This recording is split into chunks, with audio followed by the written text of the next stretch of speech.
Hello friends, कैसे आप सभी लोग। उम्मीद करते अच्छे होंगे और अच्छे ढंग से अपनी तैयारी कर रहे होंगे। अलंकार, आज हम चर्चा करेंगे अलंकार पर। अलंकार कितने प्रकार के होते हैं? मुख्यतः दो प्रकार के होते हैं, शब्द अलंकार और अर्थालंकार। और एक और अलंकार होता है उभय अलंकार, जिसके बारे में हम हिंदी में नहीं पढ़ते हैं। हिंदी में दो ही अलंकार माने जाते हैं, शब्द अलंकार और अर्थालंकार। अब इनके हम पाठ देखेंगे कि शब्द अलंकार क्या होते हैं, अर्थालंकार क्या होते हैं। तो शब्दालंकार के भेद कौन कौन से होते हैं, शब्दालंकार के अंतर्गत कौन कौन से अलंकार आते हैं, ये क्वेश्चन हमेशा पूछे जाते हैं कि कौन सा अलंकार शब्दालंकार है या नहीं है, कौन सा अलंकार अर्थालंकार है या नहीं है। ये भी क्वेश्चन आता है कि कौन सा अलंकार इनमें से शब्दालंकार है या अर्थालंकार है। तो आप जब शब्दालंकार के बारे में जानते हैं तभी आप कर पाएंगे। जैसे शब्दालंकार के अंतर्गत अनुप्रास, यमक, श्लेष, वक्रोक्त और विवक्षा अलंकार आदि आते हैं। उसी प्रकार अर्थालंकार के अंतर्गत उत्प्रेक्षा, यम, उपमा, रूपक, भ्रांतिमान, संदेह, अतिशयोक्त, विरोधाभास, विशेषोक्त, विभावना, मानवीकरण आदि अलंकार आते हैं, जिसमें दीपक भी आता है।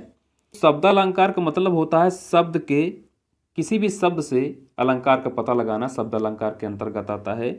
और अर्थालंकार के अंतर्गत अर्थ से अलंकार का पता लगाना अर्थालंकार के अंतर्गत आता है।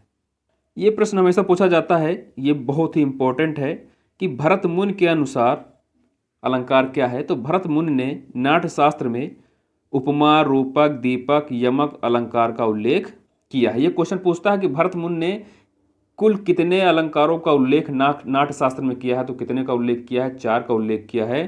कौन कौन से हैं? उपमा, रूपक, दीपक और यमक अलंकार हैं। दांडी ने अलंकार के बारे में क्या कहा है? दांडी ने काव्य दर्शन में, इनकी पुस्तक है काव्य दर्शन में, उन्होंने कहा है कि काव्य की शोभा बढ़ाने वाले तत्व को अलंकार कहते हैं। इसी प्रकार श्याम सुंदर दास ने किसके बारे में कहा है? श्याम सुंदर दास ने कहा है कि अलंकार यथार्थ में वर्णन की एक शैली है, वर्णन का विषय नहीं है। ये बहुत इंपॉर्टेंट है, एग्जाम में हमेशा आपको पूछा जा सकता है। कुछ महत्वपूर्ण बिंदुओं पर हम चर्चा कर लेते हैं। अनुप्रास क्या होता है? अनुप्रास में व्यंजन वर्ण की आवृत्ति होती है। यमक में शब्द जितनी बार आता है उतने ही अर्थ निकलते हैं। श्लेष में शब्द एक ही बार आता है पर अर्थ उसके अनेक निकलते हैं। ये चीज़, छोटी छोटी चीज़ें आपको याद होनी चाहिए। उपमा और रूपक में उपमान उपमेय का मेल होता है, यह समानता दर्शाते हैं। उत्प्रेक्षा में संभावना प्रकट की जाती है। अतिशयोक्त अलंकार में बात को बढ़ा चढ़ाकर कहा जाता है। अनियोक्त किसी और अप्रत्यक्ष संकेत होता है, यानी अनियोक्त में अलंकार में आप किसी दूसरे पर इशारा करके कुछ भी बताते हैं तो अनियोक्त अलंकार होता है। मानवीकरण में बेजान पर चेतना का आरोप होता है, यानी बेजान वस्तु को चेतना यानी जीवित प्रदर्शित कर दिया जाए तो वहाँ मानवीकरण अलंकार होता है। और हिंदी में कवि केशव दास को क्या कहते हैं? अलंकारवादी कवि कहा जाता है। ये क्वेश्चन बहुत बार पूछा गया है और ये क्वेश्चन बहुत ही इंपॉर्टेंट है। पहचानने से पहले हम थोड़ा सा उपमेय उपमान के बारे में जान लेते हैं। उपमेय क्या होता है? उपमेय होता है प्रत्यक्ष, जो चीज़ हमें प्रत्यक्ष दिखाई दे। शरीर से संबंधित हमेशा वस्तु होती है। अगर जैसे कोई भी उदाहरण आता है, अगर वो मानव से संबंधित है, मानव के शरीर से संबंधित है, तो वो हमेशा उपमेय होगा। जिसकी तुलना कराई जाए, यानी जिसकी तुलना कराई जाए वो हमेशा क्या होता है? उपमेय होता है।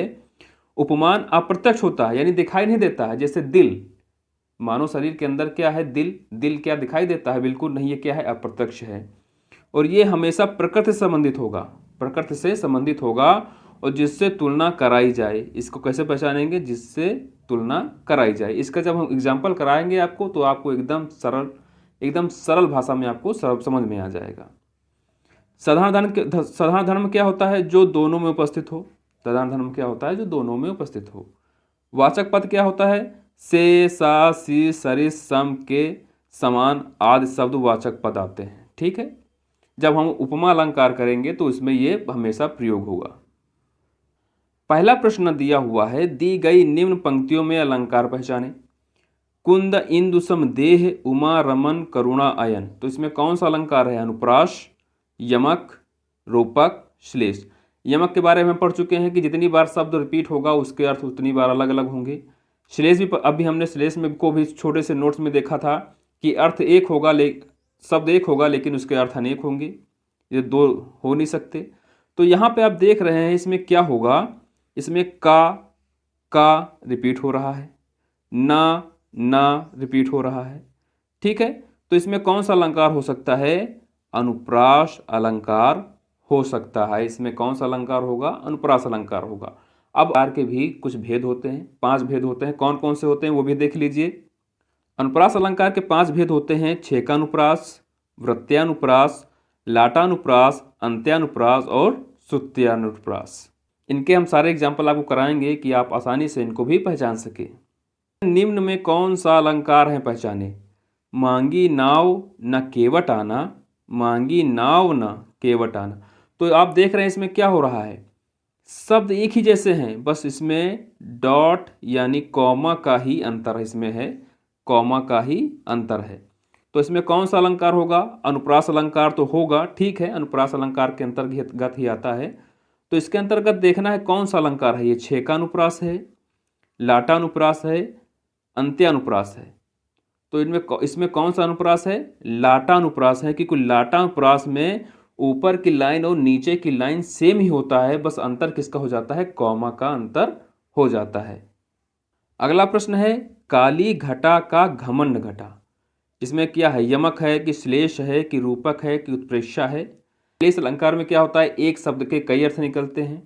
तो यहाँ पर देखिए 2 शब्द आ गए हैं, घटा और घटा। एक घटा का अर्थ होता है बादल से और एक घटा का अर्थ होता है कम होने से। तो यहाँ पे कौन सा अलंकार होगा? यमक अलंकार होगा। नेक्स्ट वीडियो में हम आपको बहुत सारे उदाहरणों की प्रैक्टिस कराएंगे। ये वीडियो कैसा लगा हमें कमेंट में जरूर बताइएगा। अगर आप चैनल पर नए हैं तो चैनल को सब्सक्राइब कर लीजिए। धन्यवाद।